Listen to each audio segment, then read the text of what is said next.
এই দেখুন সুনিতা দত্ত চ্যানেলে সবাইকে আজ দেখুন আজকে ফুচকা বানাবো। তার জন্য ফুচকা পাঁপড়গুলোকে ভেজে নিচ্ছি কড়াইয়ে একটা একটা করে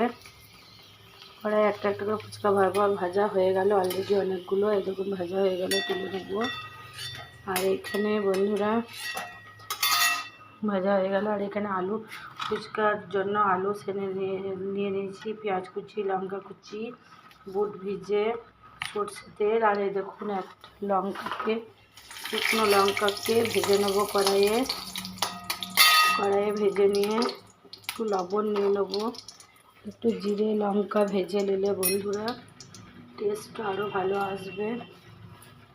এই দেখুন কড়াইয়ে লঙ্কা দিয়ে দিলাম, লঙ্কা একটু জিরে দিয়ে দিলাম, জিরে লঙ্কা দিয়ে কড়াইয়ে ভাজতে থাকছি।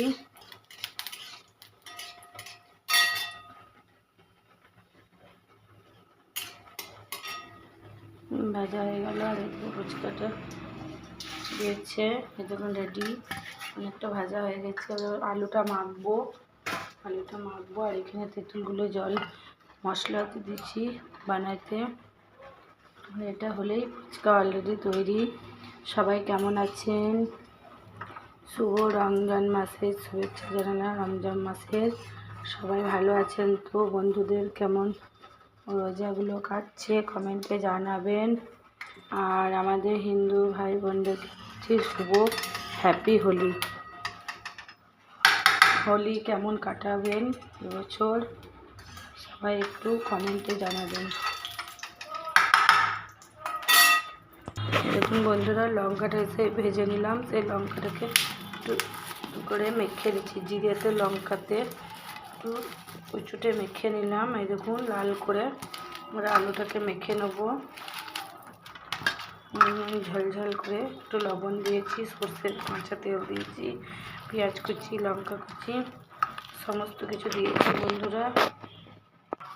এই দেখুন বন্ধুরা একটা ভুজিয়া প্যাকেট নিয়ে নিয়েছি, এরপর ছিটিয়ে দিলাম ভুজিয়াটা